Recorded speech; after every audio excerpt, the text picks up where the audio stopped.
औज़ुबिल्लाहि मिनश्शैतानिर्रजीम बिस्मिल्लाहिर्रहमानिर्रहीम इन्नल्लाहा व मलाइकतुहु यस्सल्लूना अलन नबी या अय्युहल्लज़ीना आमनू सल्लु अलैहि व सल्लिमू तस्लीमा।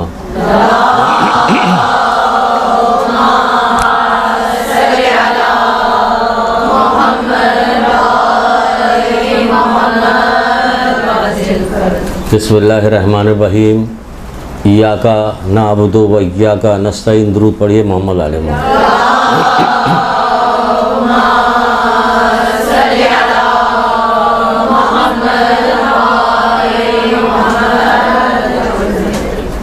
बात तो यहाँ से भी शुरू की जा सकती है कि इय्याका नअबुदु व इय्याका नस्तईन दिन भर में 5 दफ़ा नमाज़ पढ़ते हैं और कितनी बार ये कहते हैं, कभी सोचते नहीं कि हम उनके रास्ते पे चल रहे हैं या नहीं चल रहे हैं जिनको उसकी नेमतें नाजिल की है। बस एक रस्म रवाज के तौर पे अगर पढ़ लिया नमाज, वरना नमाज का जो है सिलसिला वो आपको पता है। अभी तो बहुत सारी चीज़ें आपको नमाज के बारे में बताई जा चुकी हैं। इंशाअल्लाह खुद भी अमल कीजिएगा और आगे भी इस बात को पहुँचाइएगा। बहरहाल तो शुरू करते हैं इस बात से कि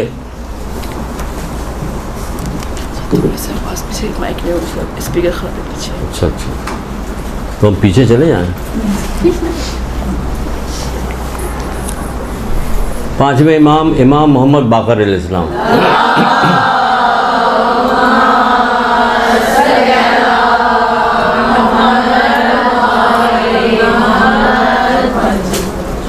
आप फरमाते कि जब क़यामत बर्पा होगी तो ख़ुदावंद आलम जो है अव्वल से आखिर तक तमाम मखलूक को सबको एक जगह जमा करेगा। फिर एक मुनादी निदा देगा कि अगर किसी शख्स का कोई हक़ रसूल खुदा सल्लल्लाहु अलैहि वसल्लम की तरफ है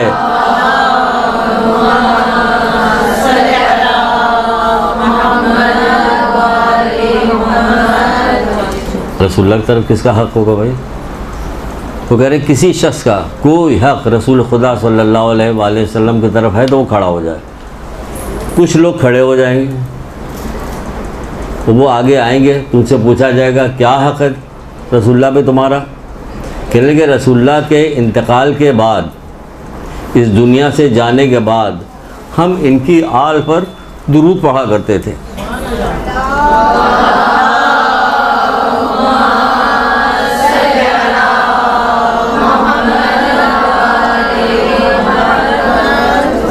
बात यहाँ ख़त्म नहीं हुई तो उनसे कहा जाएगा मैदान क़यामत में जाओ और उन अफराद को ढूंढ कर लेके आओ कि जिन्होंने दुनिया में तुम्हारे साथ कोई नेकी की हो या तुम्हें कोई तोहफ़ा दिया हो, कोई नेमत तुम्हें दी हो, उनका हाथ पकड़ो और हाथ पकड़ने साथ उनको जन्नत में लेके चले जाओ।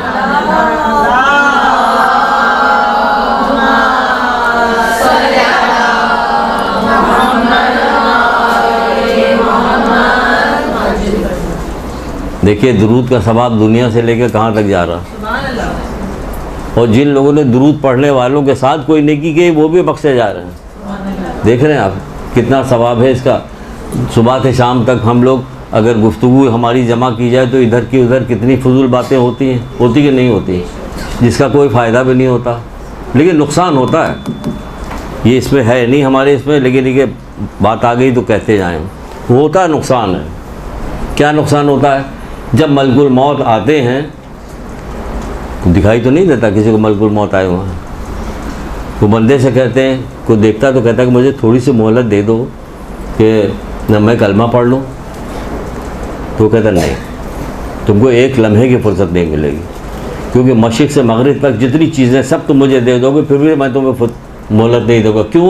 कि तुमने पूरी ज़िंदगी न जाने कितना वक्त फजूल बातों में खर्च किया। कितनी खौफनाक तरीन बात है, ये नहीं बात है। लेकिन हम लोग देखिए लगो फजूल बातें, टेलीफोन से लेके घर में कोई आ जाता है वो होता तो किस कदर बातें हम लोग कर रहे होते, बेकार की बात घंटों निकाल देते हैं और दिल भी नहीं घबराता। अभी सही तो कह रहे थे डॉक्टर आबिद, ये तो साथ पेश आता है। वो कह नहीं रहते का कोई हदीस सुनानी, लेकिन उसी के दरमियान बैठ के अगर आप कोई बात करें तो हाँ आ रहे हैं, अभी आते हैं, अभी तो दिल ही नहीं लग रहा होता वो बात सुनने की। वो हदीस को कंप्लीट की जाए, उनको सुनाया जाए, सुनने को दिल नहीं लगता, उनको मज़ा नहीं आ रहा होता। हज़रत ईसा कहते हैं कि जब बंदा बीमार होता है तो उसको मरगूब ग़िज़ा जो है उसको बुरी लगती है, मज़ा नहीं आता उसको खाने में, होता है ना। इसी तरह जब नफ्स बीमार होता तो अल्लाह रसूल की बात बुरी लगती है, उसको मज़ा नहीं आ रहा होता सुनने में।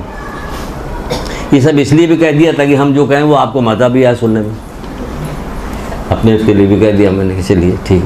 तो बहरहाल तो ये है सिलसिला इस बात का कि हमारा दिल लगे, बात काम की बात हो, ज़िंदगी चुटकी बजाते में गुजर जाती है। थोड़ा सा वक्त है, ये ज़्यादा वक्त है नहीं जिसको हम बहुत ज़्यादा समझ रहे हैं। जब जहन्नुमियों से परवरदिगार पूछेगा क़यामत के दिन दुनिया में कितने दिन ज़िंदा रहे, तो कहेंगे एक दिन या उससे भी कम। ये पूरी ज़िंदगी हमारी जो है ये एक दिन या उससे भी कम होगी। 100 साल वाला जो होगा वो भी यही कहेगा एक दिन या उससे भी कम। आखिरत कितनी बड़ी है, उसके लिए क्या काम हो रहा है, कितनी मेहनत हो रही, कितनी कोशिश की जा रही, कुछ भी नहीं हो रही। क्या हो रही, कुछ नहीं। अपनी उंगली को रसूलुल्लाह कह रहे हैं कि समंदर में डाल के निकालो, देखो इस पर कितना पानी आया। जितना पानी आया है यह है दुनिया, और ये समंदर जो है यह है आखिरत। आप बताइए कि इसमें इतने जो है उसमें हमारा हिस्सा कौन सा है। उसको हम लोग इतना फसाद और हंगामा आ रही अल्लाह की नाफरमानी में गुजार देते हैं ही कितना दिन। एक औरत थी जो कब्रिस्तान में बैठी हुई रो रही थी, उधर से कोई नबी गुजरे, उनका क्या हो गया कि हमारा तो कोई बच्चा जो है उसकी शादी ही नहीं होती, कि 500 साल की उम्र में ही मर जाता हो। सीटी मेरे लिए बज रही क्या? 500 साल की उम्र में मर जाता वो, उसकी शादी ही नहीं होती। कहने लगे एक वक्त आएगा, एक ज़माना आएगा कि लोगों की उम्रें 60-60 साल की होंगे, लोहे का मकान बनाएंगे वो। आज वो ज़माना है कि नहीं है? बात उर्फा उस ज़माने में कहा करते, जब ये बात उन्होंने सुनी थी कि अगर हमारी उम्र 60 साल की तो सिर्फ सीटी बजाते रहेंगे। हमारी उम्र अगर 60 साल की होती एक सजदे में काट देते, एक सजदे में काट देते। इतना अजीज़ है परवरदिगार को सजदा करना, इतना पसंद है, इतना पसंद है। हमारा सजदा जल्दी जल्दी में कितना होता है। आप हमेशा ये सोचा कीजिए किसी नेकी के करने में या जानमाज़ में बैठती है कुछ करने में कि चलो नमाज़ पढ़ ले, तस्बीह छोड़ दे। 1 मिनट की तस्बीह कितना फ़ायदा पहुँचाएगी सोच भी नहीं सकते। तो जल्दी से सर ना उठाओ, जितना जिक्र तुम्हें याद है सजदे में वो सब कर डालो, क्योंकि तुम्हारे जल्दी से उठ के जाना तुम्हें कोई फ़ायदा नहीं पहुँचाएगा, ये फ़ायदा पहुँचाएगा। और आदी हो जाओगी तो सुभान अल्लाह, क्या कहना क्या कहना। एक और बात याद आ रही, लेकिन फिर हमारा दर्स रह जाएगा। तो ये है सिलसिला, आप यहाँ आई हैं, आप लोगों को बहुत बहुत मुबारक हो। परवरदिगार आपकी तौफीक़ात में इजाफ़ा करे। जिन घर वालों ने आपको भेजा, आपके वालिदैन, घर वाले, ये दूसरे लोग हैं, परवरदिगार उनको भी इसका सवाब अता करे कि उन्होंने आपको भेजा, वरना तो बहाने से कहाँ आने दिया जाता, अब तो बाकी सब जगह आने दिया। जब आप आई हैं तो जो लोग इल्म दीन हासिल करने के लिए आते हैं तो क्या होता, परवरदिगार उनको मरहबा कह के इस्तकबाल करता। कैसे सुनिए एक हदीस सुनिए रसूल खुदा सल्लल्लाहु अलैहि वसल्लम।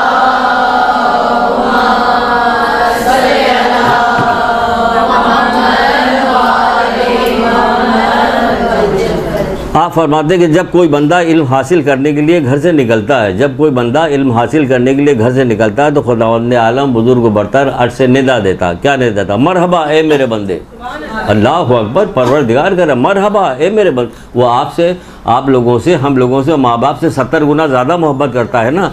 तो जो 70 गुना ज़्यादा इन्फिनिटी के मानों में है, 70 वो 70 नहीं 70 इन्फिनिटी, तो वो आपसे मोहब्बत करता है। तो क्या होता, माँ बाप जब अपने किसी बच्चे को कोई अच्छा काम करते हुए देखते हैं तो कितना खुश होते हैं। तो परवरदिगार देख रहा है कि इल्म दीन हासिल करने के लिए जा रहे हैं, तो वो कह रहा है मरहबा ए मेरे बंदे।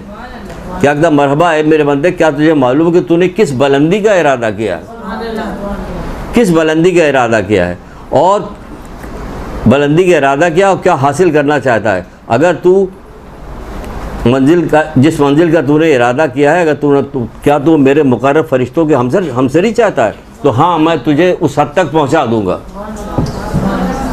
मुकर्रब फरिश्तों हमसर ही चाहता है, मैं तुझे तेरी मुराद तक पहुंचा दूंगा। ये है परवरदिगार की तरफ से आप लोगों का इस्तकबाल करना, जो हदीस हमने आपको सुनाई है कि वो आपको मरहबा कह के वो बुला रहा, बका माशाअल्लाह सुभान अल्लाह तशरीफ़ लाई। तो आपको भी इसीलिए मैंने कहा कि बहुत मुबारक हो आप लोगों को, जो आप लोगों को ये तौफीक मिली इस पुरआशोब ज़माने में, जहाँ पे जिधर भी देखिए अल्लाह की नाफरमानी का एक सुनामी आया हुआ। अल्लाह की नाफरमानी की सुमानिए, इसमें से आप जब बच के निकलिएगा तो आपको मुकाम बहुत ज़्यादा बुलंद होगा, इतना बुलंद होगा, इतना बुलंद होगा कि बाज़ लोगों से असहाब से रसूलुल्लाह ने अपने सामने जो बैठे हुए थे कि तुम्हारे बाद जो लोग आएंगे तुम उनके 2 तुम्हारे 20। कहना अल्लाह के रसूल हम तो आपके साथ जंगों में शिरकत की, आपके सहाबी हैं, ये वगैरह, हाँ जिन हालात में वो सब्र करें तुम नहीं कर सकते थे, इस हालात में गुनाहों के ऊपर सब्र कीजिए। नेकी में लुत्फ़ आपको आना चाहिए, गुनाहों से नफ़रत होनी चाहिए। तो आप जब बार बार कीजिएगा तो आपको लुत्फ़ मज़ा आएगा, नेकी में मज़ा आएगा, गुनाहों से नफ़रत पैदा होगी, तो फिर आपका मुकाम वो होगा कि तुम 2 उनके 2 तुम्हारे 20। वहाँ पर बहुत बड़ा मर्तबा है इस दौर में नेकी करने वालों का, कि जहाँ चारों तरफ बुराइयाँ ही बुराइयाँ हैं। तो इस नेकी करने वालों में जो है और कह भी रहे हैं वो जो कुछ कह रहे हैं वो सुनिए, काश अमल भी कीजिए। अल्लाह के रसूल फरमाते कि इल्म हासिल करो, ऐसा ना हो कि जाहिल और नादान मर जाओ। इल्म हासिल करो, किससे कह रहे हैं? हमसे आपसे कह रहे हैं ना। इल्म हासिल करो, अम्मा ज़हरा को सबसे ज़्यादा तो हम ही लोग मानते हैं ना, तो उनका बाबा जब कह रहा है तो हमें उस पर अमल करना चाहिए ना।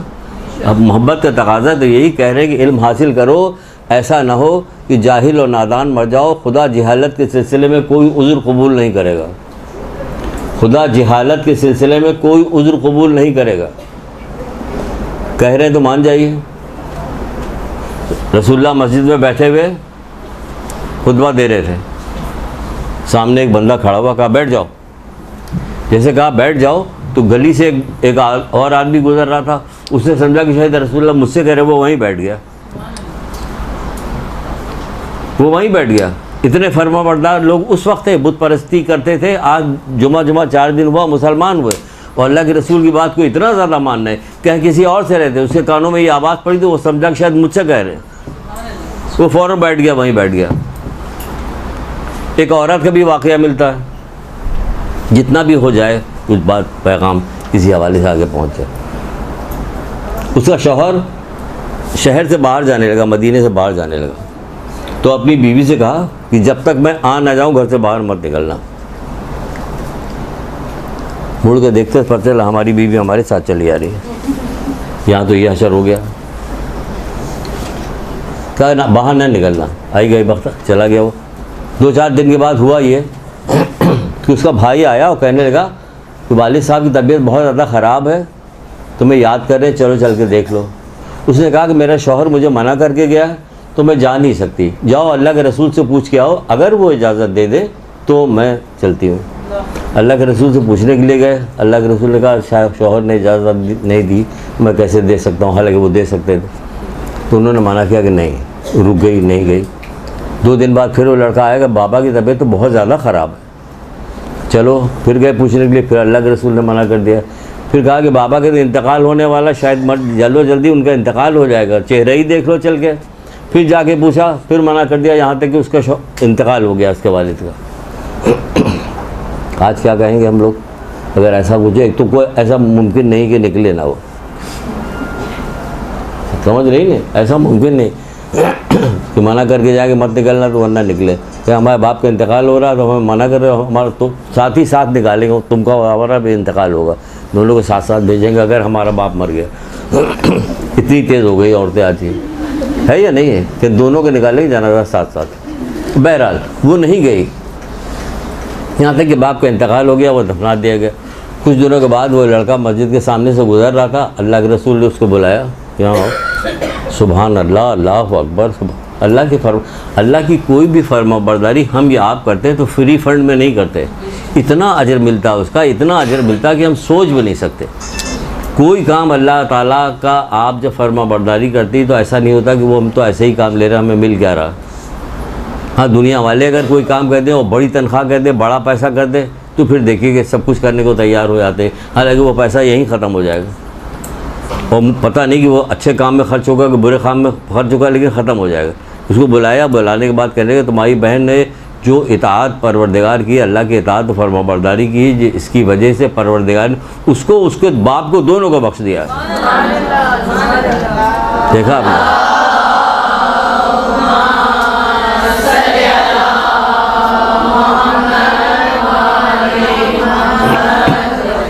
क्या हुआ?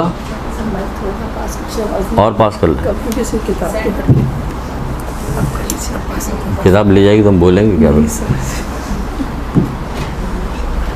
मैं तो आवाज़ ऐसे भी सुना है कि तेज़ है। दोनों को बख्श दिया, दोनों को बख्श दिया। ये क्या था? फरमाबरदारी की वजह से ये जो हुक्म दिया था। अब यहाँ पे ये हुक्म दे रहे हैं, इस हुक्म को सुनाने के लिए, ये को पावर इसमें देने के लिए 2 हदीस हमने आपको सुनाई। एक तो वो बैठ जाओ, वो बैठ गया, एक बार मत निकल वो नहीं निकली। अब हम यहाँ पे क्या कह रहे हैं कि इल्म हासिल करो, ऐसा ना हो कि नादान और जाहिल और नादान मर जाओ। क्योंकि अल्लाह ताला क्या काम करे, जहालत के सिलसिले में कोई उज़्र कबूल नहीं करेगा। अब ये कह रहे हैं तो कह रहे हैं, कोई उज़्र कबूल नहीं करेगा।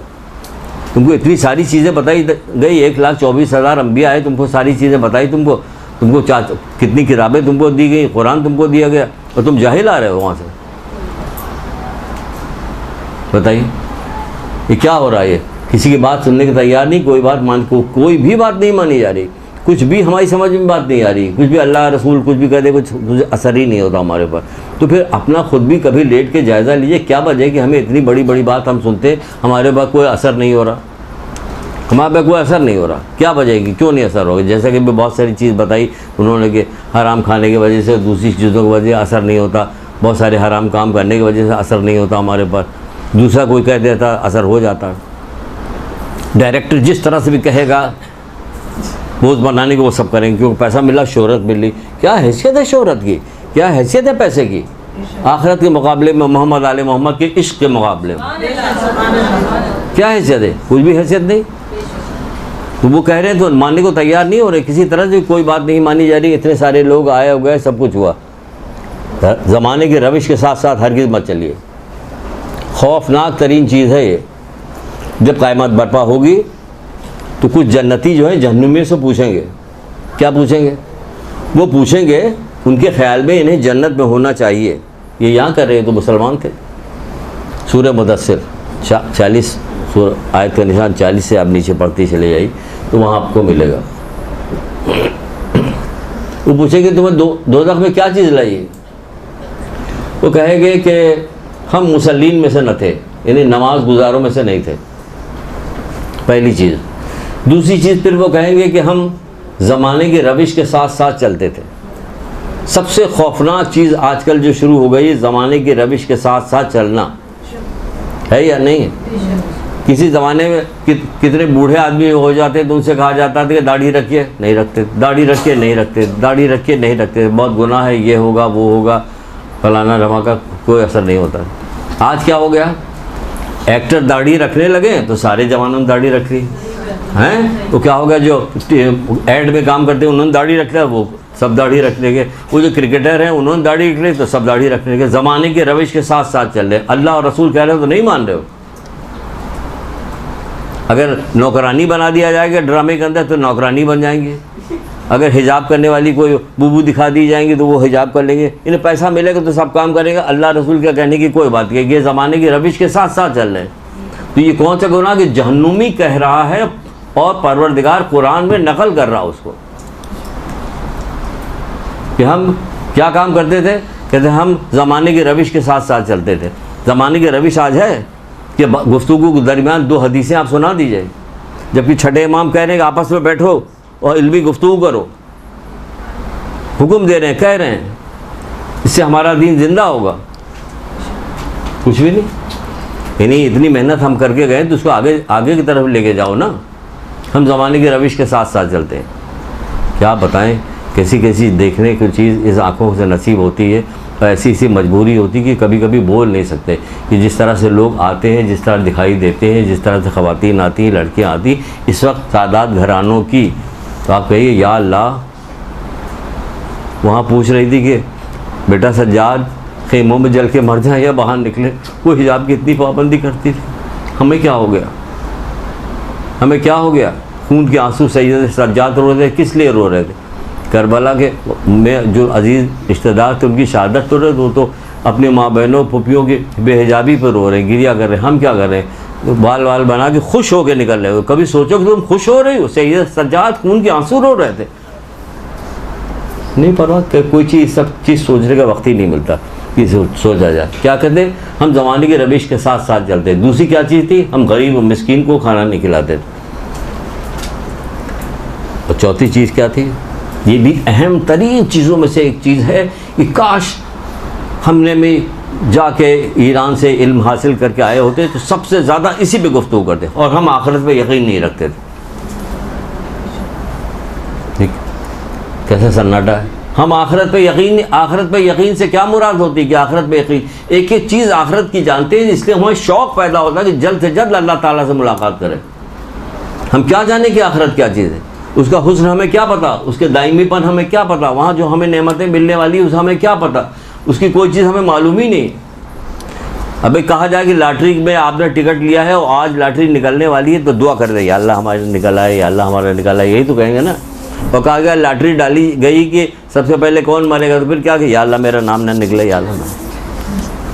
यानी अल्लाह के पास जाना पसंद नहीं, जो माँ बाप से 70 गुना ज़्यादा मोहब्बत करता है। सचमुच हम अगर आपसे कहेंगे या कोई आपसे कहेगा तो मुबालगा है वो, लेकिन अगर वो कह रहा है तो मुबालगा नहीं, सच है कि वो हमारे माँ बाप से 70 गुना ज़्यादा, 70 इन्फिनिटी से ज़्यादा मोहब्बत करता है। लेकिन जाने का शौक़ नहीं, उससे मिलने का शौक़ नहीं, जवारे रहमत पे जाने का शौक़ नहीं, सब दुआ करवा देंगे। तो ये है कि क्या, और हम आखिरत पे यकीन नहीं रखते थे, ये वो कह रहे हैं। बहरहाल आगे बढ़ते हैं, ये तो ऐसी तमहीदी गुफ्तगू होती। हमें वही चीज़ बतानी कि पहली क्लास है तो इल्म की फ़जीलत बतानी, हर रंग से इल्म की फ़जीलत। जैसे अभी डॉक्टर आबिद आए थे, इल्म की फ़जीलत बता रही, इस तरह से कि हमारे घरों में इल्म हासिल करने के शौक़ क्यों नहीं पैदा होता, क्योंकि फ़रिश्ते नहीं आते। फ़रिश्ते क्यों नहीं आते, फला वजह से नहीं आते, और इन चीज़ों से आते हैं। ये होती है, या दुआ कीजिए आप, या अल्लाह ताला को कोई अदा आपकी पसंद आ जाए जिसकी वजह से आपके दिल में इल्म का शौक़ पैदा हो, और जुनून की हद तक पैदा हो कि ज़िंदगी के आखिरी वक्त तक इसको हासिल करते रहे, बीच में छूटने न पाए। क्योंकि हुक्म भी यही है, माँ की गोद से कब्र तक इल्म हासिल करो, माँ की गोद से कब्र तक इल्म हासिल करो। यानी कि कोई कहीं इस्तिस्ना नहीं कि बीच में किसी जगह पे कि फ़लाँ वक्त छोड़ दो, फला, माँ की गोद से कब्र तक इल्म हासिल करो। इतना आपको इल्म हासिल हो जाए, ऐसी अच्छी अच्छी हदीसें आपको याद हो जाएं कि जैसे ही वो घूंघट उल्टे कहो एक हदीस सुन लीजिए पहले, अस्सलाम वालेकुम। कहीं उस मौके की कोई हमें हदीस ही नहीं याद, हम सुनाएंगे क्या, याद होनी चाहिए। अभी यहाँ मौका नहीं सुनाने का, वरना सुनाते, याद होनी चाहिए। समझ रही ना आप कि क्या होगा। तो बहरहाल आगे बढ़ते हैं, कहते क्या है, जब बंदा अपने घर से बाहर निकलता है, जब बंदा अपने घर से बाहर निकलता, अब इस वक्त हमारे कंधे पे कारामन का आजमाइन बैठे हुए हैं और आप लोगों के कंधे पे बैठे हुए, क्या नज़र आ रहा है किसी को? अगर 100 बच्चियाँ यहाँ पे मौजूद हैं तो 200 बैठे हुए हैं कंधे पे, तो हमें नज़र नहीं आ रहा। पेज पलट रहे हैं, लिखते जा रहे हैं, न पेज पलटने की आवाज़ भी नहीं आ रही। तो फिर कैसे पता कि बैठे हुए कि कौन बताएगा? अल्लाह के रसूल बताएंगे, वो बताएंगे हमें। तो आपके जितना ईमान होगा उसी हिसाब से आप कबूल कर लीजिएगा, जैसा आपका ईमान हो। तो क्या कह रहे हैं अल्लाह के रसूल, क्या कह रहे हैं? और रसूल हज़रत अली अलैहिस्सलाम भी फरमाते हैं,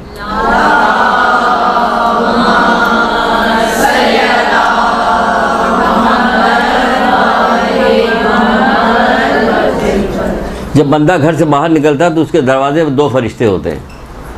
जब आप घर से बाहर निकले 2 फरिश्ते मौजूद हैं, इसलिए कहा जाता है घर में आते वक्त, घर से जाते वक्त दुआ पढ़ते हुए निकलना चाहिए। आते वक्त भी दुआ पढ़ते हुए घर में दाखिल होना चाहिए, सलाम करना चाहिए, कोई हो या ना हो। कहते हैं कि सलाम करो, उसके बाद क्या करो कि कुल वल्लाह अहद की 3 दफ़ा तिलावत करो, फिर मुझ पर दुरूद पढ़ो।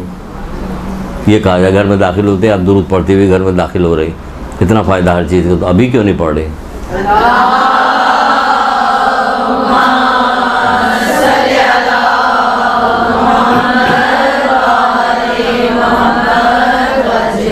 तो क्या कहा जा रहा है? कह रहे हैं कि जब बंदा बाहर निकलता है तो 2 फरिश्ते होते हैं और वो कहते हैं कि आलिम बनो या तालिब इल्म, और कुछ ना बनना, कोई तीसरा ना बनना।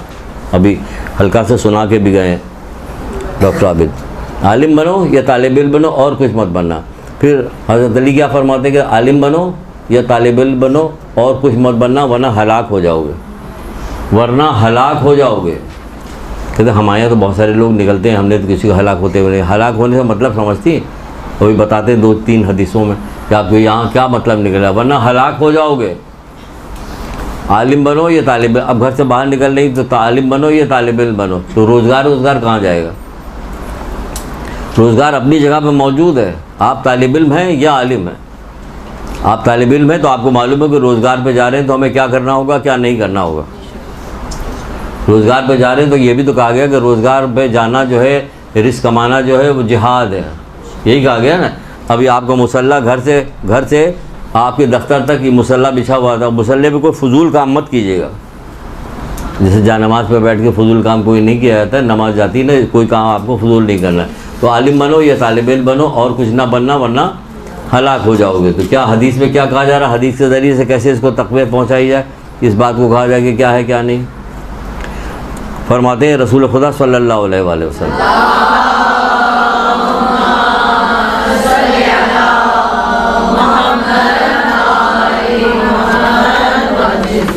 आप फरमाते हैं जिसने अपनी ज़िंदगी नेक इल्म की तलब में सर्फ नहीं किया, जिसने अपनी ज़िंदगी नेक इल्म की तलब में सर्फ नहीं किया उसकी ज़िंदगी ज़ाया हो गई। अब हलाक होने का मतलब आ जाएगा यहाँ पर। जिसने अपनी ज़िंदगी नेक इल्म की तलब में सर्फ नहीं किया उसकी ज़िंदगी ज़ाया हो गई। कहाँ ज़ाया हो गई? इसकी तो फैक्ट्रियाँ हैं, कई फैक्ट्री हैं, बहुत मकान है, इसके बाद गाड़ियाँ हैं और क्या क्या चीज़ें हैं, अरबों रुपया है, पूरा मुल्क के सारे लोग लगे हुए हैं कि कहाँ पैसा इसने छिपाया हुआ है, इतना पैसा है, अगर लाके वो पैसा ढेर कर दिया जाए, कहा खाओ बेटा खाओ, ये पैसा कब तक खाते रहो, ये पैसा काम नहीं आएगा। जिसने अपनी ज़िंदगी नेक इल्म की तलब में सर्फ नहीं किया उसकी ज़िंदगी ज़ाया हो गई। अगर कुछ ज़िंदगी हमारी निकल गई है, बहुत सारी ज़िंदगी हमारी निकल गई है, थोड़ी सी ज़िंदगी हमारी बाकी है, तो भी अगर पढ़ना शुरू कर दे तो इसके लिए भी हौसला अफजाई की गई। कहा गया उस वक्त उस हालत में, यानी हम बूढ़े हो गए, अब हमें पता चला, हमने सुना, आप क्या करें, 2 किताबें ख़रीदी, पढ़ना शुरू कर दिया। हदीस की अखलाकियात की 2-3 किताबें ख़रीदा, पढ़ना शुरू किया। खाशेन की नमाज़, हम नमाज़ पढ़ना भी शुरू कर दिया जल्दी, और आयतुल्लाह दस्ते गैब की किताब खाशेन की नमाज़ ख़रीद ली हमने, कि लाओ पढ़ते रहे कि इसमें क्या लिखा हुआ क्या, तो हमने पढ़ना। इसी हाल में हमें 15 दिन बाद मौत आ गई। तो फिर क्या हुआ कि ऐसा मरा जैसे शहीद मरा। इतनी बुलंद तरीन चीज़ है। पोटेशियम साइनाइड नहीं होता जहर, कि ज़रा सा रखा मर गया फ़ौरन सी हो। जितना तेज़ असर कर रहा उससे ज़्यादा तेज़ असर ये कर रहा कि आपने अल्लाह के हुक्म से अगर इल्म दीन हासिल करना शुरू कर दिया, कहाँ बिस्तर पे लेटा हुआ इल्म दीन हासिल करना अब शुरू किया उसने, और जब मरा तो ऐसा मरा जैसे शहीद मरा। इतनी बड़ी चीज़ है, इतना पसंद है परवरदिगार को शहादत। कौन देता है? अल्लाह ताला की तरफ से। क्या इनाम मिलेगा? फिर उसे मुर्दा ना जानो, वो जिंदा है, अब अल्लाह के पास अपना रिज़्क़ पा रहे हैं। ये कौन? शहीद मरा। तो क्या हुआ कि इल्म दीन हासिल करने के वाले, तो वो क्या करें? जिसने अपनी ज़िंदगी नेक इल्म की तलब में सर्फ नहीं किया उसकी ज़िंदगी ज़ाया हो गई। हमें इल्म हासिल करना हर हाल में। आप कहिए हम जब बूढ़े हो जाएंगे तब हम भी शुरू करेंगे, ताकि 15 दिन बाद इंतकाल हो जाए तो हम शहीद मरेंगे। 420 अल्लाह ताला से नहीं चलती। मकर फरेब जो है अल्लाह ताला से नहीं चलता। ये मकर फरेब जो अल्लाह ताला को आप कोई धोखा दे सकें कि हमने अल्लाह ताला को बेवकूफ़ बना दिया, हमने ये काम, ऐसा कुछ नहीं हो सकता। तो क्या जा रहा है? जिसने अपनी ज़िंदगी नेक इल्म की तलब में सर्फ नहीं किया उसकी ज़िंदगी ज़ाया हो गई। ज़ाया हो गई। दूसरी हदीस मौला मुश्किल कुशा क्या इरशाद फरमाते हैं? जब आप ही कुछ नहीं कहिए तो हम भी कुछ नहीं कहें।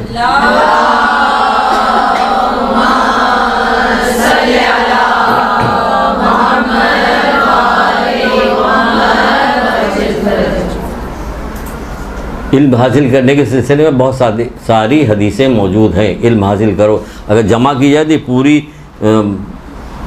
सब भर जाए यहाँ से वहाँ तक। इसमें क्या चीज़ है कि सिर्फ इल्म हासिल करने की बात, इतनी सारी क्या, और सारी की सारी फजीलत है या ना हासिल करने वालों की मजम्मत है। ये 2 चीज़ें हैं। इतनी फजीलत इल्म हासिल करने की। अभी बताते चलेंगे क्या, तो कुछ मुआजना करेंगे कुछ चीज़ों का कि उसके क्या फ़ायदा, उससे पता चल जाएगा। मौला मुश्किल साहब यही कहते हैं आलिम बनो या तालिब इल्म करो, तीसरा कोई न बनना, वरना हलाक हो जाओगे, हलाक होने के यही माने कि पूरी दुनिया भी हमारे पास मौजूद है लेकिन हम हलाक हो गए। क्या हो गया कि हमने नेकी नहीं अख्तियार की, तो हमारी मौत हलाकत की मौत हो गई। कि कारून कितने दिन ज़िंदा रहा और कितना पैसा उसके पास था कि कई ज़ोर आवाज़ बहुत मुश्किल उसके ख़जाने की चाबी उठाते थे, लेकिन क्या हुआ कि हलाक हो गया ना। फ़िरौन को बादशाहत मिल गई, लेकिन फिर क्या हुआ? खुदा भी अपने आप को कहलवा दिया, लेकिन हुआ क्या कि हलाक हो गया। तो ये सारी चीज़ें कुरान में जो है तो इबरत हासिल करने के लिए या उन्हीं लोगों के लिए, वो तो जो मर गए हमसे क्या मतलब, कहीं पढ़ रहे हो ये कुरान तुम्हारे लिए सरासर नसीहत है। देखो कि इसमें तुम्हारे लिए क्या नसीहत पोशीदा, समझ रहे हो क्या इस वाक़े में क्या नसीहत है हमारे लिए कि भाई पैसा कितना कमाओ कितना कमाओ कितना कमाओ, आखिरकार ख़त्म हो जाएगा। और फिर क्या होगा, बहुत ज़्यादा पैसे की लालच मोहब्बत जो होती है वो क्या काम करती है, नाफरमानी करवाती है, क्योंकि वो अपने नफ्स को अपना इलाह बना लेता है। तो जो उसका नफ्स कहता है, जो उसका दिल कहता है वो करने लगता है। फिर आखिर में क्या होता है कि हलाक होता है, ज़मीन में धंस जाता है, हलाक हो जाता है। बहरहाल फिर आगे बढ़ते हैं। फिर क्या कहते हैं, रसूल खुदा सल्लल्लाहु अलैहि वसल्लम फरमाते हैं, सुभान अल्लाह सुभान अल्लाह, सुनिए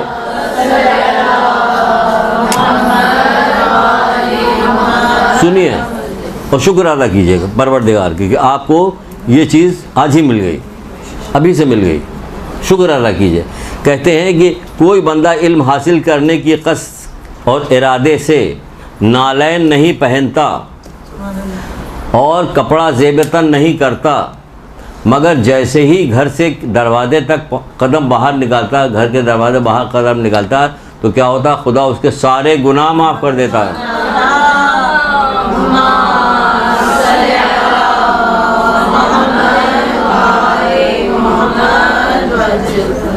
बताइए, आप जूता पहन के आपके सारे गुनाह माफ़ हो गए, आपने तौबा तो नहीं कहा, लेकिन आपके गुनाह माफ़ हो गए, क्योंकि जैसे आप निकले इल्म हासिल करने के इरादे थे, जूता भी नहीं पहनता, कपड़ा भी ज़ेबतन नहीं करता, जैसे ही वो घर से बाहर दरवाजे पे अपना कदम रखता है, आगे बढ़ाता, खुदा उसके सारे गुनाह माफ़ कर देता, रगड़ के मर जाते हैं, मेरे गुनाह माफ़ कर दे, माफ़ कर दे। कितने लोग बहुत इतनी बड़ी बात है ये गुनाह का माफ़ हो जाना कि बहुत सारे हमारे उलमा मराजी जो थे वो बहुत सारे काम कहते मेरा कोई काम नहीं होता था, इवन ये कि कहते मेरी एक अंगूठी खो गई तो मैंने क्या क्या काम किया, 1100 दफ़ा इस्तग़फ़ार पढ़ा, वो अंगूठी मेरी मिल गई। तो क्या 1100 दफ़ा पढ़ने के बाद वो अंगूठी मिली? नहीं। अक्सर मैं कहता हूँ कि जब कोई बीमार पड़ता तो सिराने बैठ के या सलामों की एक तस्बीह पढ़ दीजिए, जैसे कि इमाम रज़ा अलैहिस्सलाम ने कहा,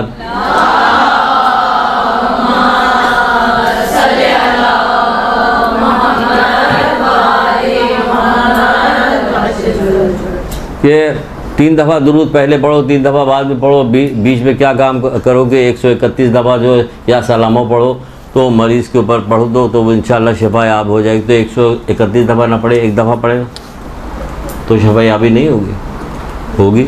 तो फिर क्यों 31 दफ़ा पढ़वा यार, 200 दफ़ा हम पढ़ लें, 500 दफ़ा पढ़ लें, 1100 दफ़ा इन्होंने इस्तग़फ़ार पढ़ा, तो आप वो सुन लीजिए कि क्यों, इसका क्या फ़ायदा, दिल में मलूल मत होइए, क्या फ़ायदा, क्यों 3 दिन तक हम पढ़ रहे हैं तब जाके बच्चे का बुखार उतरना शुरू किया, 1 हफ्ते से पढ़ रहे हैं तब जाके बच्चे का बुखार उतरना शुरू किया, क्यों? अल्लाह ताला 70 गुना ज़्यादा माँ बाप से मोहब्बत करता है इसलिए। तो फिर फ़ौरन ही हो जाना चाहिए था। इन फ़ना होने वाली दुनिया की चीज़ चाहिए या आखिरत की चीज़ चाहिए? हज़रत सुलेमान अलैहिस्सलाम का तख्त जब उड़ता हुआ जा रहा था, कितनी मशहूर बात है, कितनी दफ़ा हमने यहाँ भी दोहराया। तो एक देखान ने कहा, सुभान अल्लाह, हज़रत सुलेमान को कैसा अच्छा परवरदिगार ने सल्तनत दी है दाऊद के बेटे को कि उड़ता हुआ जा रहा है।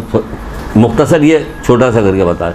उन्होंने तख्त नीचे उतारा, उसके देखान के पास गए और कहने लगे, अगर अल्लाह रब्बुल इज़्ज़त की बारगाह में एक दाना तस्बीह का सुभान अल्लाह कबूल हो जाए, एक दाना को, तो सुलेमान की सल्तनत से कहीं अफजल है। एक दाने सुलेमान की सल्तनत कहीं अफजल है। तो एक दफ़ा अगर दुरूद पढ़ेंगे हम, तो अगर नियत करके पढ़ेंगे तो परवरदिगार कायनात में इस दुनिया के अंदर जितने मरीज़ हैं सब शफा याब हो सकते हैं।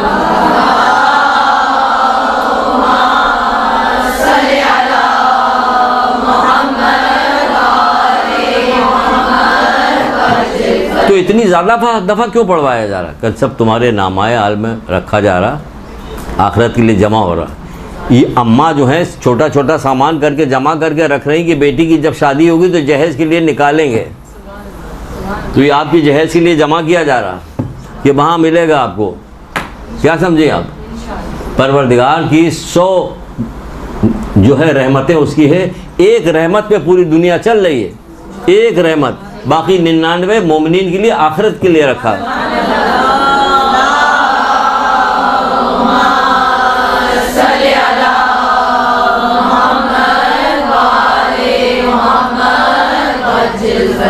को पसंद नहीं अल्लाह की मोहब्बत की सजदे में गिरे रहे, सुब्बुहुन कुद्दूसुन रब्बुल मलाइकतुर रूह, सजदे में पढ़ रहे हैं।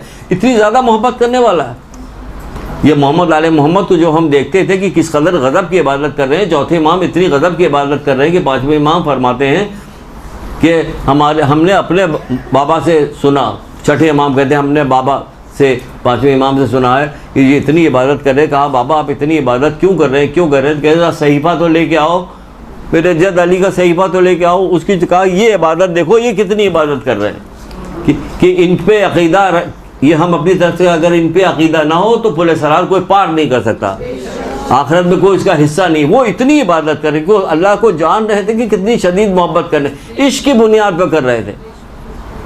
हज़रत ज़हरा इश्क की बुनियाद पे इबादत करेंगे, पसली जो टूटी हुई थी उस पर हाथ रख के दीवार का सहारा लेके खड़ी होती थी, उठती थी, बैठती थी, नमाज़ पढ़ रही थी। इश्क था उन लोगों को, मार्फत रखती थी परवरदिगार का। परवरदिगार ही तो इश्क करने की चीज़ है। सही मानों में इश्क किया जाए तो अल्लाह से इश्क किया जाए, कि कोई नेमत ऐसी है नहीं दुनिया की जो दी नहीं। अरे ये मुशरिकीन काफिरीन ने इन तक को मिला हुआ, तो नाला नहीं पहनता, मगर ये कि वो वक्त ही आता है। बात कहाँ से कहाँ निकल गई यही भूल जाते हैं कि हम यही हैं, ये घर में बैठ के बातें कर रहे हैं।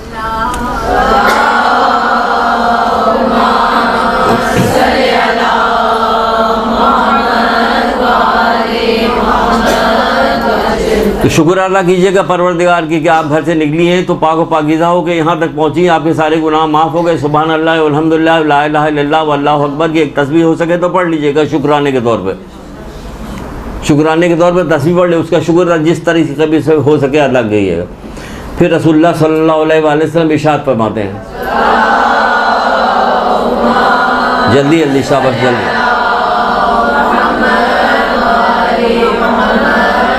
अभी पहला पेज ख़त्म नहीं हुआ, जल्दी जल्दी शाबाश। रसूलुल्लाह फरमाते हैं मेरी उम्मत में जो आलिम या तालिब इल्म नहीं उसमें कोई भलाई नहीं, जो आलिम या तालिब इल्म नहीं उसमें कोई भलाई नहीं।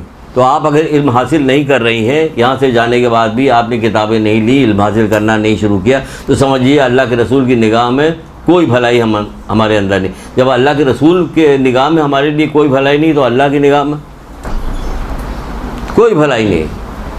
फिर फरमाते हैं कि लोगों की दो किस्में हैं, वही यहाँ फरिश्ता कह रहे थे, वही दो किस्में यहाँ भी आ रही है, अलग अलग तरीके से बताए। लोगों की दो किस्में हैं, एक आलिम है और दूसरा तालिब इल्म। और बाकी लोग कौन हैं? मक्खी और मच्छर हैं, मक्खी मच्छर हैं बाकी लोग। फिर हमें तो नहीं नज़र है मक्खी मच्छर हैं ऐसे ही। जो मगरूर लोग हैं, जो क़यामत बर्पा होगी, जो मगरूर लोग होंगे वो क़यामत के दिन मैदान क़यामत के चींटियों की तरह बिखरा दिए जाएंगे। लोग उनके ऊपर से चल चल के आते जाते रहेंगे। फिर तो बड़े आलीशान थे, बहुत तंदुरुस्त थे, वो तो रेसलिंग किया करते थे, ये क्या चींटी कैसे होगा? अल्लाह यही करेगा। आप देख लीजिए मेराज पे जब रसूलुल्लाह गए थे, वहाँ से वापस आए थे, जो जो चीज़ उन्होंने बताई थी, जो जो देख के आए थे, वो सब बताई नहीं जाती। कुमकुमे लगा के, झालर लगा के नाते पड़ी जा रही, तो वो बताओ तो क्या क्या देख के आए। तो फिर पता चल जाए बेपर्दा औरतों को, फिर पता चल जाए हराम खाने वाले मर्दों को, सबको मालूम हो जाएगा, मर्दों औरतों को सबको मालूम हो जाएगा क्या क्या हुआ, क्या देख के आए। तो अगर ये कह रहे हैं यहाँ पे मक्खी और मच्छर हैं तो सही कह रहे हैं। छठे इमाम कहते हैं कूड़ा करकट है, दो आदमी है, एक आलिम दूसरा तालिब इल्म, बाकी कहते कूड़ा करकट, नहीं कोई हैसियत नहीं इनकी। किसकी निगाह में? फिर अल्लाह उसके रसूल की निगाह में कोई हैसियत नहीं। फिरौन की तो ऐसी हैसियत थी उसकी कौम के सामने कि खुदा कहते थे उसे, तो उनके खुदा कहने से क्या होता? अल्लाह ताला ने तो उसे गारत कर दिया दुनिया में, है या नहीं है? तो फिर इसी तरह उन लोगों की जो अल्लाह के नाफरमान है, उनको किसी वजह से उनको रुतबा कुछ सारी चीज़ मिल गई मेहनत करने से। तो आप क्या समझते हो? अंग्रेज़ कनाडा में, अमेरिका चला गया तो अमेरिका में है, मैं मामू अमेरिका से आया, अमेरिका कनाडा पता नहीं क्या चीज़ हो गई। अगर कोई कपड़ा उल्टा सीधा पहन के आ गए तो उनकी वक़्त बढ़ गई। देखो अल्लाह और रसूल की निगाह में इनकी वक़्त है तो है, वरना नहीं है, वरना नहीं है। कहीं से भी आ रहे हो, किसी हालत में भी आ रहे हैं, झुक झुक के मिले जा रहे हैं। छोड़िए, तो क्या कहा जा रहा है कि दो तरह के लोग हैं, मक्खी मच्छर, कोई भलाई नहीं उनके अंदर, कोई भलाई नहीं पाई जाती। इमाम ज़ैनुल आबिदीन इस्लाम क्या इरशाद फरमाते हैं?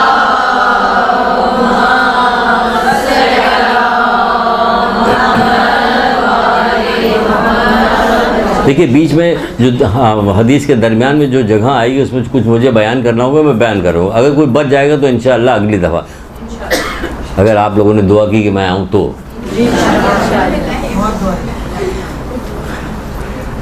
क्या फरमाते हैं, बहुत सुपर क्लास, सब इल्म दीन के बारे में कहते हैं। अगर लोगों को पता चल जाए, भाई आप बता रहे हैं तो हमें पता चल रहा, अगर लोगों को पता चल जाए कि इल्म की तलब करने में क्या फ़ायदा है, अगर लोगों को पता चल जाए कि इल्म के तलब करने में क्या फ़ायदा है, तो अपने जिगर तक का खून बहा दे और गहरे समंदरों में छलांग लगा दे।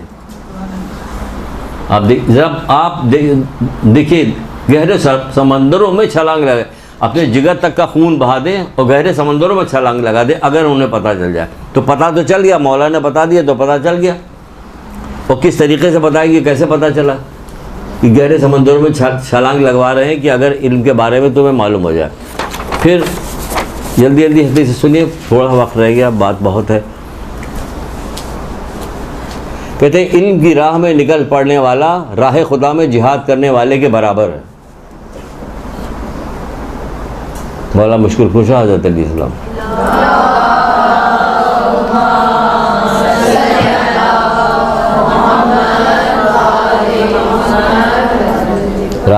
राह इल्म के हुसूल इल्म के लिए निकल पड़ने वाला राह खुदा में जिहाद करने वाले के बराबर है, वरना बहुत सारी जगह उससे भी आगे बताया गया।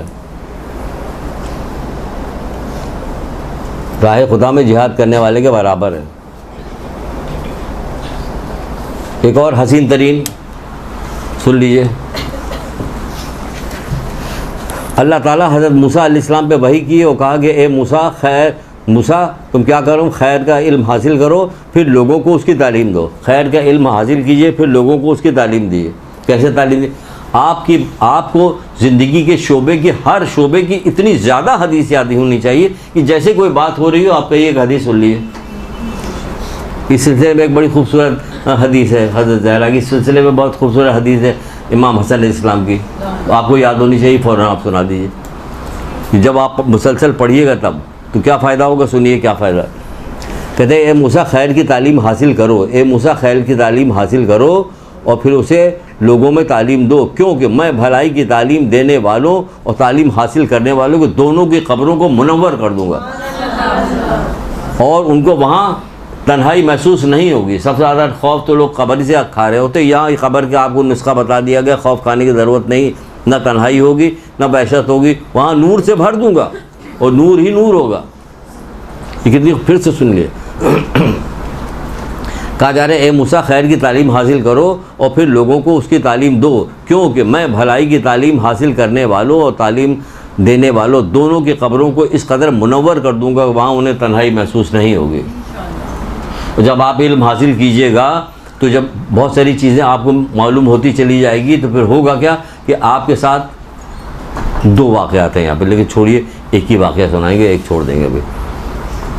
एक वाक़या क्या सुनाएंगे, ये सुनाएंगे वाक़या कि जब मैयत को क़ब्र में रखा जाता है, क़ब्र आ गई ना, चलिए सुन लीजिए। यहाँ मैयत को क़ब्र में रखा जाता तो चारों तरफ से उसे आग घेर लेती।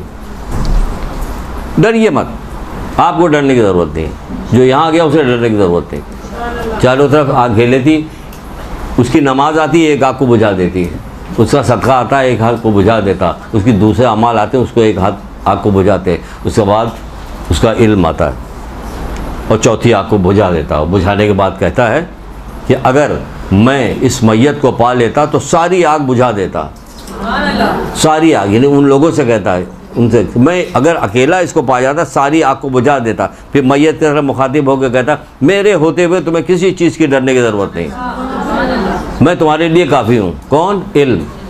कौन सा इल्म? वही जिसको मौला मुश्किल कुशा हज़रत अली इस्लाम इरशाद फरमाते हैं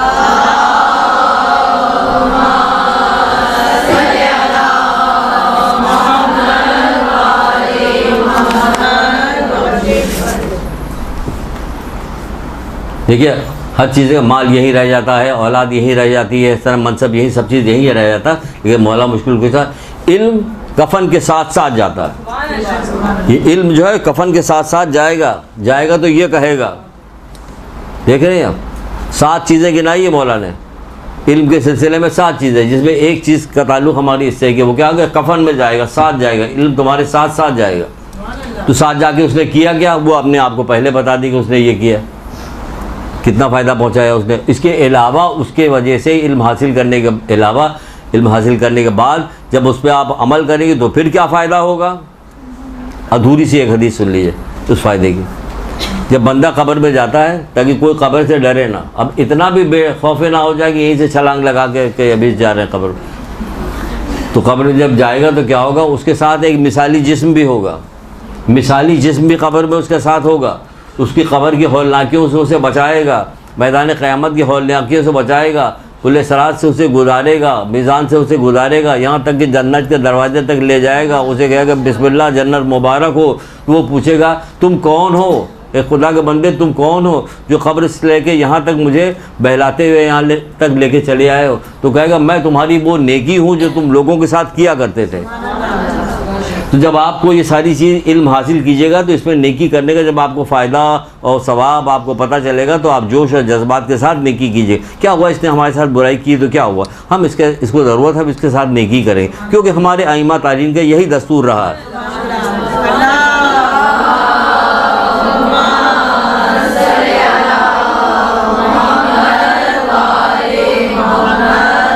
हमारे आइम्मा तारीन का यही दस्तूर था।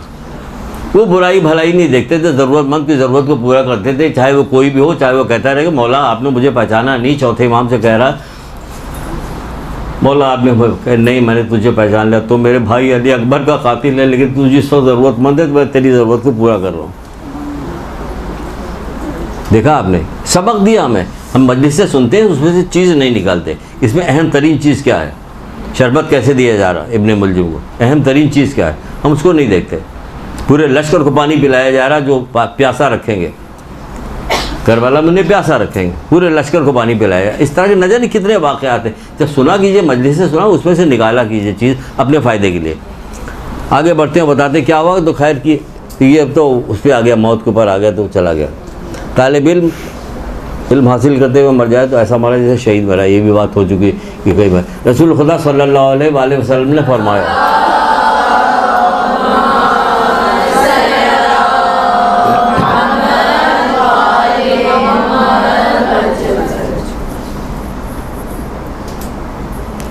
आपकी वक़्त इतनी बढ़ जाती है इल्म दीन हासिल करने की वजह से, आपकी वक़्त इतनी बढ़ जाती है इल्म दीन हासिल करने की वजह से। अल्लाह के रसूल से बहुत सारे लोग पूछा करते थे आप अली से इतनी मोहब्बत क्यों करते थे? तो अल्लाह के रसूल बताया करते थे कि मैं इसलिए अली से मोहब्बत करता हूँ। अली का तस्करा जो है ज़मीन से ज़्यादा आसमानों पे होता है, ठीक है ना। लेकिन दुनिया में क्या होता था? दुनिया में ये होता था कि मौला मुश्किल कुशा आते थे घर और कहते थे ए फातिमा, लोग मुझे क्या सलाम करेंगे? मैं सलाम करता हूँ, मेरे सलाम का जवाब नहीं देते। अल्लाह अकबर, मैं सलाम करता हूँ, लोग मेरे सलाम का जवाब नहीं देते। कौन अली? ये अली, जिनकी फजीलत की कोई हद और इंतहा नहीं। तो अब हम आपको बताते हैं कि आपकी इज़्ज़त वक़्त कितनी है। तो फिर अगर कोई आपकी इज़्ज़त वक़्त न करे तो गमगीन मत होइए। क्यों? कि अल्लाह उसकी रसूल की निगाह में तो मेरी इज़्ज़त है ना, अब क्या चाहिए। क्या कहते हैं रसूलुल्लाह, क्या कहते हैं? जो कोई किसी तालिब इल्म या इल्म दीन या तालिब इल्म का एहतराम करे, इल्म दीन हासिल करे, तालिब इल्म का एहतराम को, तो ऐसा है कि जैसे उसने 70,000 अम्बिया का एहतराम बजा लाया हो। आप 70,000 अम्बिया के एहतराम बजा लाने के बराबर हो चुकी हैं कि अगर आप इल्म दीन हासिल कर रहे। तो अगर आप यहाँ से निकल, सुन लिया, हमने सुना दिया, आगे बढ़ जाए नहीं, आगे नहीं बढ़ेंगे, बताएंगे आपको। ये नहीं होगा कि आपको गाहे बगाहे आपके ऊपर टॉन्ट होगा, आपको बुरा भला कहे, हाँ बड़ी आगे मदरसे में जाती है, बड़ी दम देखा तरह आपकी छोटी छोटी चीज़ें नोट की जाएंगी, पकड़ी जाएंगी, ताकि आपसे कहा जाए, आपको कहा जाए। लोग अक्सर बेशक कहते क्या हुआ, पर्दा कर लिया तो क्या हुआ, हमने उसको फला काम करते हुए देखा है। तो मैंने कहा आपने जो ला इलाहा इल्लल्लाह पढ़ के मुसलमान हुई, मोमिना हो गई ना, ला इलाहा इल्लल्लाह कह दिया आप तो मोमिना हो गई। तो अब इसका मतलब आपको कोई गुनाह नहीं करना चाहिए। आप तो सैकड़ों गुनाह आपके अंदर मौजूद है, छोड़िए इसको भी, जो उसको मदरसा छोड़वा रहे हैं, है ना। गुनाह तो होगा ना, हमसे सरजद होगा, कोई नहीं कोई, मासूम तो हम नहीं, तो होगा कोई नहीं। तो आपकी छोटी छोटी बातें पकड़ी जाएंगी। हाँ बड़ा मदरसे में पढ़ती, छोटी छोटी बातें आपकी पकड़ी जाए, इसकी खातिर मत लाइए, क्योंकि आपकी निगाह सब परवरदिगार हमें क्या करा। 70,000 अम्बिया, 70,000 अम्बिया का एहतराम बजा लाना, जैसे ही अगर आप किसी ने आपके साथ मुसाफा किया, आपसे मुसाफा औरती करेंगे, मर्द थोड़ी करेंगे, नहीं आपकी इज्जत की। आप सुनी दूसरी फजीलत, मेरे ख्याल से इसी में ख़त्म हो जाएगा, वो आगे की चीज़ नहीं चलेगी। हालांकि इसके पैरेलल था, बहुत फ़ायदा होता, बहुत मज़ा आता है, लेकिन मजबूरी क्या करें। रसूल खुदा सल्लल्लाहु अलैहि वसल्लम इरशाद फरमाते हैं,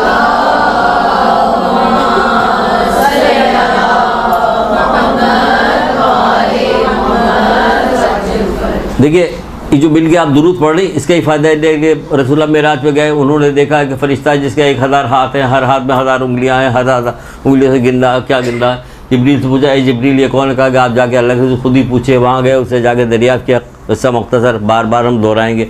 अब इंशाअल्लाह आप आती रहिएगा, कहीं ना कहीं हवाले से 1-2 महीने के बाद सोचेंगे शायद भूल गई होंगे, फिर ही सुना देंगे आपको बहाने। तो क्या हुआ? उसको पूछा क्या कर रहे हो? कि जब से दुनिया बनी तब से अब तक मैं बारिश के क़तरे गिन रहा हूँ।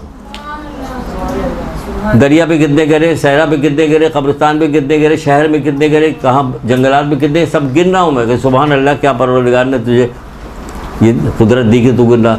लेकिन कहने लगा, लेकिन अल्लाह के रसूल एक चीज़ ऐसी है कि जिसकी मैं गिन नहीं सकता, उसका वो सिर्फ अल्लाह ही जानता। कि वो क्या, कि जब आपकी उम्मत के लोग एक जगह बैठ के आप पे दुरूद पढ़ते हैं,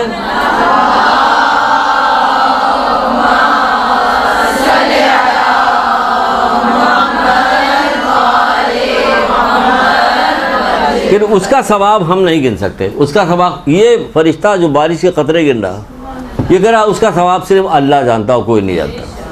तो ये सवाब आपको मिल रहा है। यहाँ भी खुदा का लाख लाख लाख लाख शुक्र है, परवरदिगार का एहसान है कि हमारे यहाँ मजलिसें जो होती हैं उसमें भी कसरत के साथ दुरूद पढ़ा जाता है, ये उसका शुक्र है। तो क्या कहते हैं कि जब कोई आलिम या तालिब इल्म मुसलमानों की आबादी से गुज़रता है, जब कोई आलिम या तालिब इल्म मुसलमानों की आबादी से गुज़रता है, वहाँ न खाना खाता है न पानी पीता है, बस एक दरवाजे से दाखिल हुआ, दूसरे दरवाजे से चला गया, कुछ भी नहीं किया। तो क्या करता अल्लाह ताला? अल्लाह ताला वहाँ के कब्रिस्तान से 40 दिन तक उसके अदाब को हटा देता है। देखा आपने फ़ायदा? 40 दिन उस कब्रिस्तान के जो अदाब होता है हटा दिया जाता है। तो आप जहाँ बैठी रहिएगी तो वहाँ मुसलसल तो अल्लाह की रहमतें नाजिल होती रहेगी। आप कब्रिस्तान में गई, यहाँ पढ़ने के लिए किसी के रिश्तेदार के, वहाँ से हटा दिया गया, वहाँ से चले, कौन? उसके वजह से।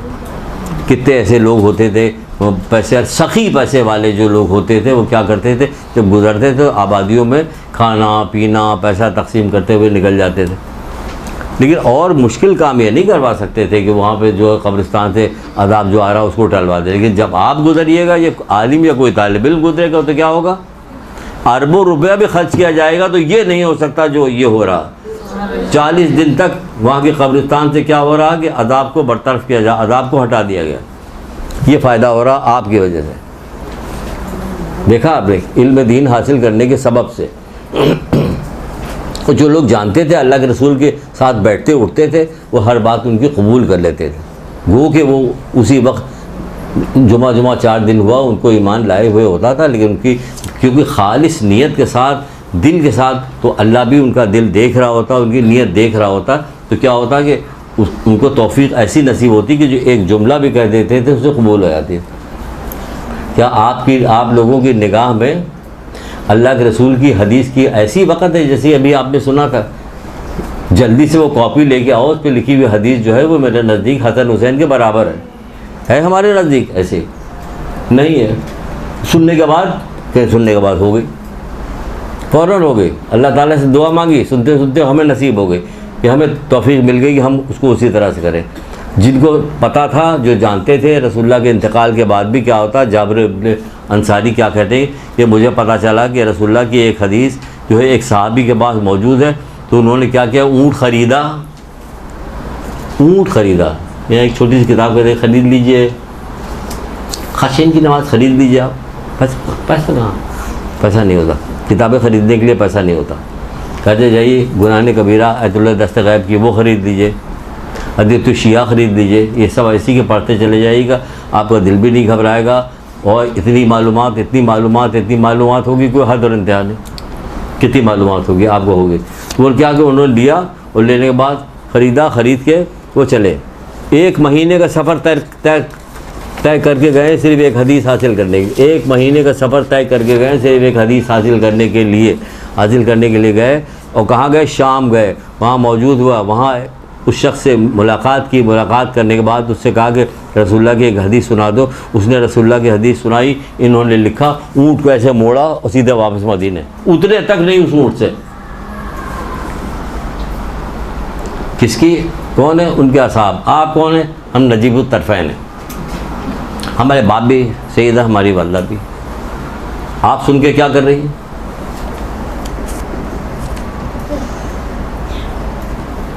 बताइए, सुनने के बाद खाली सुन लिया, ख़त्म? गौर भी तो करें। ये और हम में कितना फ़र्क है। अकेले यही थोड़े। अबू अय्यूब अंसारी, बहुत ज़्यादा नाम आपने सुना होगा उनका भी। फिर इस हदीस के बाद इंशाअल्लाह ख़त्म कर देंगे, आगे नहीं बढ़ेंगे, क्योंकि फिर दूसरा पार्ट हम नहीं कर पाएंगे।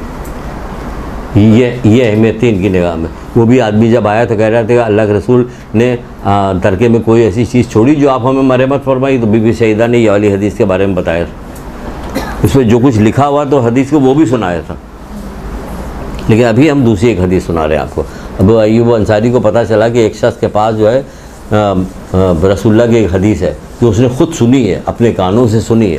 तो वो क्या किया, उन्होंने फ़ौरन वो मिस्र पहुँचे, मदीने से मिस्र पहुँचे और उससे मुलाकात की। मुलाकात करने के बाद क्या हुआ कि लोग बहुत आगे गए। अबू अय्यूब अंसारी आएगा, उनका इस्तकबाल किया। वो घर से बाहर निकला, वो शख्स निकलने के बाद पूछा कि कैसे है? कहा तुमने रसूलुल्लाह की ज़बानी एक हदीस सुनी हुई, ज़रा मुझे सुनाओ। उसने कहा कि सुन लो। फिर उसने कहा सुनिए, रसूलुल्लाह सल्लल्लाहु अलैहि वसल्लम ने फरमाया।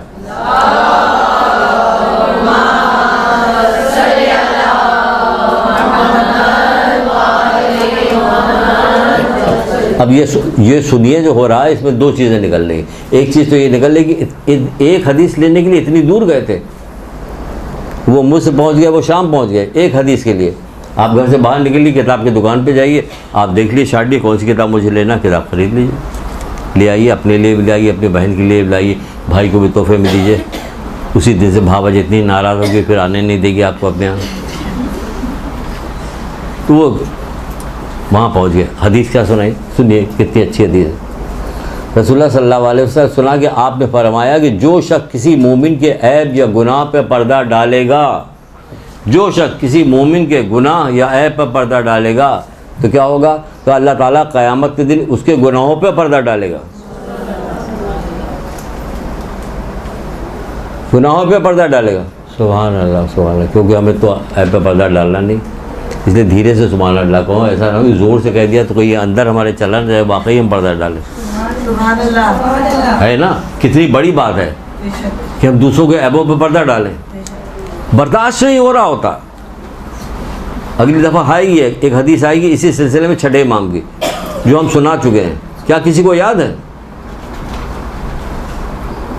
आई समझ में? क्यों दोहराते हैं? जो हमारी पुरानी बच्चियाँ जो आ रही हैं, अल्लाह उनकी ज़िंदगी को तोलानी करे, उनकी तौफ़ीक़ात में इजाफ़ा करे। मुसलसल आती हैं वो, हम उनको देखते हैं, उनका चेहरा देख रहे होते हैं, तो हमें खुशी होती है कि मुसलसल आ रही हैं। अल्लाह उनके घर वालों को भी तौफ़ीक़ात में इजाफ़ा करे कि वो उन्हें आने दे रहे हैं। क्यों नहीं आने दे रहे इस मुबारक काम के लिए? तो क्या जो गुनाहों पे पर्दा डालेगा, किसी मोमिन के गुनाह पे पर्दा डालेगा, तो परवरदिगार क़यामत के दिन उसके गुनाहों पे पर्दा डालेगा। आप सोचिएगा क़यामत के दिन कैसा होगा कि हमारे गुनाह आश्कार कर दिए जाएं तो मुँह छिपाने की जगह नहीं मिलेगी वहाँ पे, ना रिश्तेदारों के सामने, ना इमा तारीन के सामने। लेकिन अल्लाह पर्दा डाल देगा जब, तो कितना बेहतरीन होगा, अल्लाह पर्दा डाल देगा। वो जैसे ये वाली बात सुनी, उन्होंने फ़ौरन क्या हुआ, सवारी पे सवार हुए, मोड़ा और सीधे वापस। इतना हैरत अंगेज़ बात नहीं है? ये दोनों हदीस हैरत अंगेज़ नहीं है? एक महीने के सफ़र तय करके जा रहे हैं, ऊँट को किराया भी ले रहे हैं, वो ऊँट ख़रीद रहे हैं और जाके ले रहे हैं, छाल के ऊपर लिख रहे हैं, छाल के ऊपर लिखते हैं। छाल तो उस ज़माने कागज़ और छाल पे लिखते थे, एक दूसरे को तोहफे में देते थे, हदीसें तोहफे में दे रहे होता। आज आप कोई चीज़ तोहफे में दीजिएगा, हदीस की आपकी बहन की शादी है, तोहफे में दे दीजिए, आप क्या चीज़ दीजिएगा? आईने तरबियत दीजिएगा, आईने तरबियत, इब्राहिम अमीनी की किताब आईने ख़ानदान के अखलाक दीजिएगा, क्योंकि अब यही काम तो होने जा रहा। आईने तरबियत में बच्चे की तरबियत के सिलसिले में जो बात बताई गई, अभी डॉक्टर आबिद कह के गए थे, अभी बच्चे की तरबियत वो दीजिएगा। ख़ानदान के अखलाक दीजिएगा ताकि वहाँ घर में जाके जो है वो जल्जले ना आए, कहीं लड़ाई झगड़ा ना हो, तो वो आप दीजिएगा। आप दे दुनिया आखिरत की 100 परेशानियों का हल दे दीजिएगा, लेकिन ज़रा एहतियात के साथ दीजिएगा। ऐसा नहीं कि सारी दुआएं जो है सांस में अप्लाई होना शुरू हो जाएं। तो ये सारी किताबें जो आप देंगे, सहीफ़े कामला आप दीजिएगा। हमारे यहाँ तो एक दस्तूर है, खुदा का एहसान है कि जिन लोगों ने ये दस्तूर बनाया, परवरदिगार उनको आला इल्लीन में जगह दे कि जब जाने लगता तो वज़ाइफुल अपराध दिया जाता, तो कुरान दिया जाता साथ में। ठीक है, और भी तो किताबें हैं, तो उसमें सहीफ़े कामला दीजिए कि दुआओं की किताबें पढ़ो, इसमें सहीफ़े कामला दीजिए, ख़ानदान के अखलाक दीजिए, आईने तरबियत दीजिए, और छोटी छोटी बहुत सारी किताबें वो उनको तोहफे में दिए। खूबसूरत सजा के बना के बैग लिया, एक से एक हसीन बैग आ रहे, उसमें एक गुलदस्ता का फूल लगा, ये लेके चली जा रही शान के साथ, खुदा का शुक्र भेजती हुए, मोहम्मद आले मोहम्मद दुरूद पढ़ती हुए जा रही कि आपको मुझे ये तौफीक मिली है, ये बेहतरीन नेमत में इसको अता करने जा रही, देने जा रही है ना। लोग देखेंगे, चिराग से चिराग जलेगा, बेहतरीन चीज़ होगी, तो उसको हासिल करेंगे तो फ़ायदा होगा। फिर कहा जाता अल्लाह इल्म का इल्हाम जो है सिर्फ खुशनसीब अफराद को ही करता है, और बदनसीब लोगों को इल्म से महरूम रखता है। अब ये रख लिया, खुशनसीबी बदनसीबी की बात दिमाग में लगा लीजिए, क्या चीज़ खुशनसीबी, क्या चीज़ बदनसीबी। खुशनसीबी और बदनसीबी क्या, वो देख लीजिए। कहता है अल्लाह इल्म का इल्हाम सिर्फ खुशनसीब अफराद को ही करता है, और बदनसीब लोगों को उससे महरूम कर देता है। कि बदनसीब लोग उससे महरूम हो जाते हैं कि उनको इल्म नहीं मिलता, इल्म की तरफ रग़बत नहीं होती, उनका दिल नहीं चाहता बहुत ज़्यादा, वो उससे बोर हो रहे होते हैं। ठीक है, अब एक दुरूद पढ़ दीजिए मोहम्मद आले।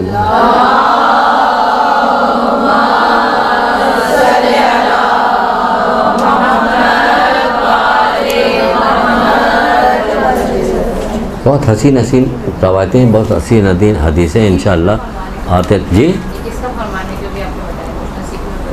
अल्लाह इल्म का इल्हाम करता है, हज़रत अली का हदीयतुश शिया में।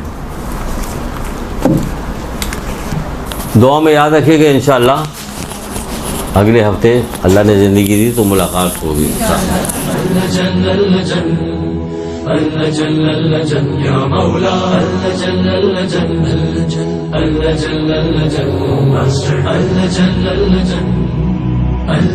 या साहिब समा अल्लजन